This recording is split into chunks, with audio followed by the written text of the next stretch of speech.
Hi friends, welcome back to my channel. ಹೇಗಿದ್ರೆ ಎಲ್ಲರೂ? Hope ಎಲ್ಲರೂ ಚೆನ್ನಾಗಿದ್ದೀರಾ ಅಂತ ಭಾವಿಸ್ತೆ. ಇವತ್ತಿನ ವಿಡಿಯೋನ ಸ್ಟಾರ್ಟ್ ಮಾಡೋಣ.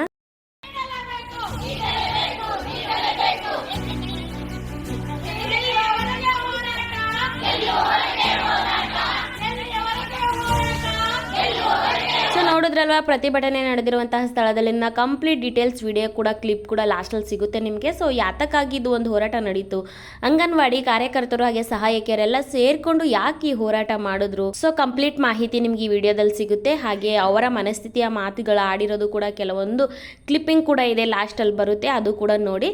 ಇದೇ ಮೊದಲನೇ ಬಾರಿ ಯಾರಾದರೂ ನಮ್ಮ ಚಾನಲ್ ನೋಡ್ತಾ ಇದ್ರೆ ದಯವಿಟ್ಟು ನಮ್ಮ ಚಾನಲ್ನ ಸಬ್ಸ್ಕ್ರೈಬ್ ಮಾಡ್ಕೊಳ್ಳಿ. ಹಾಗೆ ಪಕ್ಕದಲ್ಲೇ ಕಾಣುವ ಬೆಲ್ಲೈಕನ್ನ ಕ್ಲಿಕ್ ಮಾಡಿ ಆಲ್ ಅಂತ ಸೆಲೆಕ್ಟ್ ಮಾಡ್ಕೊಳ್ಳಿ. ಈಗಾಗಲೇ ಸಬ್ಸ್ಕ್ರೈಬ್ ಮಾಡ್ಕೊಂಡು ಯಾರ್ಯಾರು ನಮ್ಮ ವಿಡಿಯೋಸ್ನ ನೋಡ್ತಾ ಇದ್ರೆ ತಮ್ಮೆಲ್ಲರಿಗೂ thank you so much. So ನಮ್ಮ ಕರ್ನಾಟಕದ ಎಲ್ಲಾ ಅಂಗನವಾಡಿ ಕಾರ್ಯಕರ್ತರು ಹಾಗೆ ಸಹಾಯಕಿಯರೆಲ್ಲ ಸೇರಿ ಪ್ರತಿಭಟನೆ ಮಾಡಿದ್ರು ಮೊನ್ನೆ ಸೋಮವಾರ ಅಷ್ಟೇನೆ. ಸೊ ಯಾತಕ್ಕಾಗಿ ಅದು ಒಂದು ಪ್ರತಿಭಟನೆ ನಡೀತಪ್ಪ ಅಂದ್ರೆ, ಓರ್ವ ಅಂಗನವಾಡಿ ಮೇಲ್ವಿಚಾರಕ್ಕೆ ಒಬ್ರು ತೀವ್ರ ಕಿರುಕುಳ ಕೊಟ್ಟಿದ್ದಾರೆ ಅಂಗನವಾಡಿ ಕಾರ್ಯಕರ್ತರಿಗೆ. ಅದನ್ನ ಅಂಗನವಾಡಿ ಕಾರ್ಯಕರ್ತರು ಹಾಗೆ ನೌಕರರೆಲ್ಲ ಸೇರಿ ಆರೋಪ ಮಾಡಿದ್ದಾರೆ ಆ ಮೇಲ್ವಿಚಾರಿಕೆಯ ಮೇಲೆ ಅಂತಾನೆ ಹೇಳ್ಬೋದು. ಸೊ ಕಾರ್ಯಕರ್ತರಿಗೆ ವಿನಾಯಕವಾಗಿ ಕಿರುಕುಳ ಕೊಡ್ತಾ ಇದ್ರು.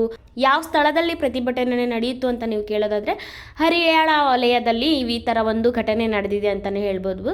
ಮೇಲ್ವಿಚಾರಿಕೆಯಿಂದ ಸಹಾಯಕಿಗೆ ಕಾರ್ಯಕರ್ತರಿಗೆಲ್ಲ ತುಂಬಾನೇ ಕಿರುಕುಳ ಆಗ್ತಾ ಇತ್ತು. ಸೊ ಹೀಗಾಗಿ ಅವರು ಘೋರವಾದಂತಹ ಪ್ರತಿಭಟನೆನ ನಡೆಸಿದ್ರು ಅಂತಾನೆ ಹೇಳ್ಬೋದು. ಹರಿಯಾಳ ವಲಯದಲ್ಲಿ ಆಗಷ್ಟೇ ಹೊಸದಾಗಿ ಬಂದಂತಹ ಮೇಲ್ವಿಚಾರಕಿಯೊಬ್ಬರು ತಮ್ಮ ವಲಯಕ್ಕೆ ಸೀಮಿತವಾದಂತಹ ಕಾರ್ಯಕರ್ತರಿಗೆ ತುಂಬಾ ಕಿರುಕುಳ ಕೊಡ್ತಿದ್ರು ಅನ್ನೋ ರೀತಿಯಲ್ಲಿ ಅವರ ಮೇಲೆ ಘೋರವಾದ ಆರೋಪನ ಕೇಳ್ಪಟ್ಟು ಕೊನೆಗೆ ಹೋರಾಟ ಕೂಡ ಮಾಡಿದ್ದಾರೆ. ಪೋಷನ್ ಟ್ರ್ಯಾಕ್ ಅನ್ನೋ ಒಂದು ಹೊಸ ನಿಯಮ ತಮ್ಗೆಲ್ಲರಿಗೂ ಗೊತ್ತಿರಬಹುದು. ಇದು ಕೇಂದ್ರ ಸರ್ಕಾರದಿಂದ ಜಾರಿ ಬಂದಿರುವಂತಹ ಒಂದು ನಿಯಮ ಅಂತಾನೆ ಹೇಳ್ಬೋದು. ಯಾವುದೇ ಗರ್ಭಿಣಿಗಾಗಿರ್ಬೋದು ಅಥವಾ ಬಾಣತಿಗಾಗಿರ್ಬೋದು, ಅವರಿಗೆ ಫುಡ್ ಕೊಡಬೇಕಾದ್ರೆ ಪೋಷನ್ ಟ್ರ್ಯಾಕ್ ಮೂಲಕ ಅವರನ್ನ ರಿಜಿಸ್ಟರ್ ಮಾಡಿಕೊಂಡು OTP ಆದ ನಂತರ ಅವರಿಗೆ ಫುಡ್ನ ಕೊಡಬೇಕಾಗುತ್ತೆ. ಸೊ ಇದು ಎಲ್ಲ ಅಂಗನವಾಡಿಗಳಲ್ಲಿ ಒಂದು ನಿಯಮ ಇದೆ ಅಂತಾನೆ ಹೇಳ್ಬೋದು. ಸೊ ಈ ಒಂದು ಯೋಜನೆನ ಹೊಸ ಯೋಜನೆ ಕೇಂದ್ರ ಸರ್ಕಾರದಂತಾನೆ ಹೇಳ್ಬೋದು.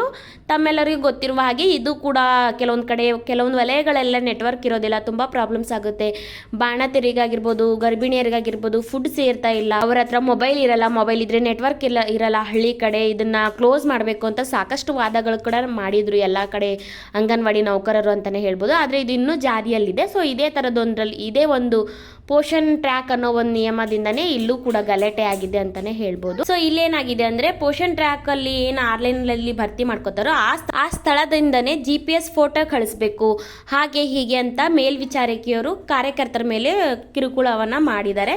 ಸೊ ಅಲ್ಲಿ ತುಂಬಾ ನೆಟ್ವರ್ಕ್ ಪ್ರಾಬ್ಲಮ್ ಇತ್ತು, ಹಾಗಾಗಿ ತುಂಬ ಕಷ್ಟ ಆಗ್ತಿತ್ತು ಅಂತಾನೆ ಹೇಳ್ಬೋದು. ಅವರು ಆಗಷ್ಟೇ ಹೊಸದಾಗಿ ನೇಮಕ ಆಗಿರುವಂತಹ ಮೇಲ್ವಿಚಾರಕಿ ಅಂತ ಕೂಡ ಸುದ್ದಿ ಕೇಳಿ ಬರ್ತಾ ಇದೆ. ಸೊ ಹೀಗಾಗಿ ಅವ್ರಿಗೆ ಗೊತ್ತಿಲ್ವೋ ಗೊತ್ತಿಲ್ಲ. ಸೊ ಎಲ್ಲ ಆ ವಲಯದ ಎಲ್ಲ ಕಾರ್ಯಕರ್ತರು ಸಹಾಯಕಿಯರೆಲ್ಲ ಸೇರಿ ನಮಗೆ ತುಂಬ ಕಿರುಕುಳ ಆಗ್ತಾ ಇದೆ ಅಂದರೆ, ಅಲ್ಲಿನ ಹಿರಿಯ ಕಾರ್ಯಕರ್ತರು ಸುಮಾರು ವರ್ಷಗಳಿಂದ ಕಾರ್ಯನಿರ್ವಹಿಸ್ತಿರುವಂತಹ ಕಾರ್ಯಕರ್ತರಿಗೆಲ್ಲ ತುಂಬ ನೋವು ಉಂಟಾಗಿ ಮುಂದೆ ಏನಾದರೂ ಸಮಸ್ಯೆ ಆದರೂ ಈ ಓರ್ವ ಮೇಲ್ವಿಚಾರಕಿಯೇ ಕಾರಣ ಇದಕ್ಕೆ ಅನ್ನೋ ರೀತಿಯಲ್ಲಿ ಹೇಳಿ ಅವರ ಕಷ್ಟಗಳನ್ನೆಲ್ಲ ಹೇಳಿ ತುಂಬಾ ಕಿರುಕುಳ ಆಗ್ತಿದೆ ಅಂತ ಅವರ ಮೇಲೆ ಆರೋಪವನ್ನ ಮಾಡಿ ಹರಿಯಾಳ ವಲಯದಲ್ಲಿ ಘೋರವಾದಂತಹ ಪ್ರತಿಭಟನೆಯನ್ನ ನಡೆಸಿದ್ದಾರೆ. ಸೊ ಇದು ಈ ಒಂದೇ ಕಡೆ ಅಂತಲ್ಲ, ಈ ಪೋಷನ್ ಟ್ರ್ಯಾಕ್ ನಿಯಮ ಬಂದಾಗಿಂದ ಸುಮಾರು ಕಡೆ ನೆಟ್ವರ್ಕ್ ಪ್ರಾಬ್ಲಮ್ ಇಂದ ಈ ತರ ಪ್ರಾಬ್ಲಮ್ಸ್ ತುಂಬಾ ಕಡೆ ಆಗ್ತಾ ಇದೆ.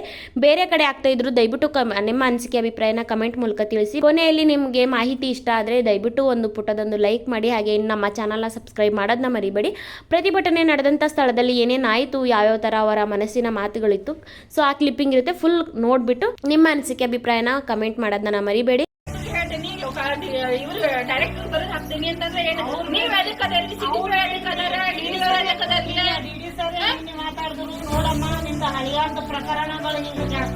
ಪ್ರಕರಣ ಮಾಡಿದ ಅಂಗನವಾಡಿ ವರ್ಕರ್ ಅಲ್ಲ, ಅಧಿಕಾರಿಗಳು ಮಾಡಿದ್ದು. ಅಂಗನವಾಡಿ ವರ್ಕರ್ ಯಾರಾದ್ರೂ ಪ್ರಕರಣ ಮಾಡ್ಯಾರ? ನಮ್ಮ ಪ್ರಶ್ನೆಗಳಿಗೆ ಉತ್ತರ ನೀಡಲೇಬೇಕು, ನೀಡಲೇಬೇಕು, ನೀಡಲೇಬೇಕು. ನಮ್ಮ ಪ್ರಶ್ನೆಗಳಿಗೆ ಉತ್ತರ ನೀಡಲೇಬೇಕು, ನೀಡಲೇಬೇಕು, ನೀಡಲೇಬೇಕು. ಎಲ್ಲಿಯವರೆಗೆ ಹೋರಾಟ, ಎಲ್ಲಿಯವರೆಗೆ ಹೋರಾಟ, ಯಾತಕ್ಕಾಗಿ ಹೋರಾಟ, ನ್ಯಾಯಕ್ಕಾಗಿ ಹೋರಾಟ.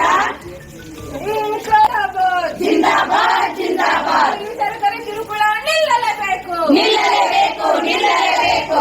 ಸರ್ಕಾರ ಕಿರುಕುಳ ನಿಲ್ಲಲೇಬೇಕು, ನಿಲ್ಲಲೇಬೇಕು, ನಿಲ್ಲಲೇಬೇಕು. ಇದುವರೆಗೂ ನಮ್ಮ ಹೋರಾಟ, ನಮ್ಮ ಹೋರಾಟ, ನಮ್ಮ ಹೋರಾಟ. ಇದುವರೆಗೂ ನಮ್ಮ ಹೋರಾಟ, ನಮ್ಮ ಎಲ್ಲರಿಗೂ ಕರೀರಿ ಮೇಡಮ್. ನೀವು ಎಲ್ಲ ಈಗ ಕೆಲಸ ಮಾಡೋದಿಲ್ಲ. ನಾನು 95 ದಿನ ಎಲ್ಲ ಕೆಲಸ ಮಾಡ್ತಿದ್ದೇನೆ. ಈಗಿನಿಂದ ಆಗ್ತೈತಿದ್ದು ಈಗ ಯಾಕೆ ಆಗತ್ತೈತಿ, ಇದನ್ನೇ CDP ಅವ್ರು ಯಾಕೆ ಕರೀತಾ ಇಲ್ಲ ಅಂತ ಹೇಳಿ ನಮ್ಮ ಪ್ರಶ್ನೆ. ಆಮೇಲೆ ಸಭಾ ನಡವಳಿ ಈ ಹಿಂದೆ ಯಾರಾದ್ರೂ ನಿಮ್ ಪ್ರೆಷರ್ ಬರ್ತಿದ್ರು, ನೀವೆಲ್ಲ ಯಾರಾದ್ರೂ ಬರ್ತಿದ್ರಿ ಸಭಾ ನಡವಳಿಯನ್ನು? ಈಗಿಲ್ಲ, ನಾವು ಟರಾವ್ ಬರೆದ್ರೆ ನಾವು ಓದಿ ಹೇಳ್ಬೇಕಾಗಿತ್ತು. ಆಮೇಲೆ ಮೀಟಿಂಗ್ ಕರೆದಾಗೆಲ್ಲ ಏನೋ ಪೊಲೀಸ್ ಕಂಪ್ಲೇಂಟ್ ಕೊಡ್ತೀನಿ ಬಾಯ್ ಮಾಡಿದಾಗ ನಾವು ಸೌಮ್ಯವಾಗಿ ಕುಂತ್ಕೊಂಡು ನಾವು ಚೆನ್ನಾಗಿ ಮೀಟಿಂಗ್ ತಗೊಂಡ್ರೆ ನಮಗೆ ಯಾಕೆ ಕೇಳೋದಿಲ್ಲ?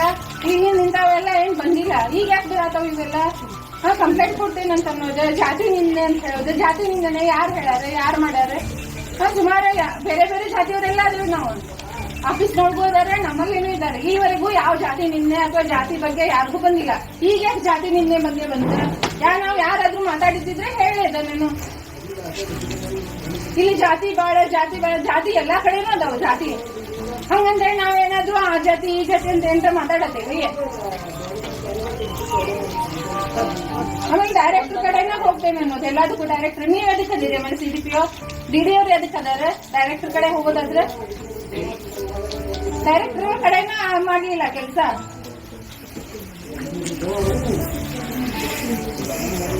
ಮತ್ತು ಲೋಕಾಯುಕ್ತ ಕಡೆ ಎದ್ರ ಸಲುವಾಗಿ ಹೇಳ್ತಾರ್ರಿ? ಇವಕ್ಕೆಲ್ಲ ನಮ್ಗೆ ಈಗ ಉತ್ತರ ಕೊಡ್ಬೇಕು ಮೇಡಮ್. ಆಮೇಲೆ ಪೋಸ್ಟಲ್ ಟ್ರ್ಯಾಕರ್ ಒಳಗೆ ಓಪನ್ ತೋರಿಸ್ತಿದ್ದಕ್ಕೆ ಯಾವ ತಾಲೂಕು ಒಳಗೆ ದುಡ್ಡು ಕಟ್ ಮಾಡಿಲ್ಲ. ನಮ್ ತಾಲೂಕು ಒಳಗೆ ಯಾಕೆ ಕಟ್ ಮಾಡಿದ್ರಿ ಅಂತ ಹೇಳಿ ಮಾಡ್ರಿ ಅಂತ ಹೇಳಿದವ್ರು ನೀವ. ಮಾಡ್ತೇವೆ ಅಂತ ಹೇಳಿ ಕೆಲವೊಂದ್ ಕಡೆ ರಜೆ ಒಳಗೆ ಏನೋ ಮಿಸ್ಟೇಕ್ ಆಗ್ಯಾವ. ಈಗಂತೂ ಪೂರ್ತಿ ಎಲ್ಲರೂ ತೋರ್ಸಾತಾರೆ ಓಪನ್ ಅಂತ ಹೇಳಿ. ಅದು ತೋರಿಸಿದ ಪೇಮೆಂಟ್ ಕಟ್ ಮಾಡೋದು ಯಾಕಂದ್ರೆ ಬೇರೆ ಯಾರು ಇಲ್ಲ ನಮ್ ಜಿಲ್ಲೆ ಒಳಗೆ.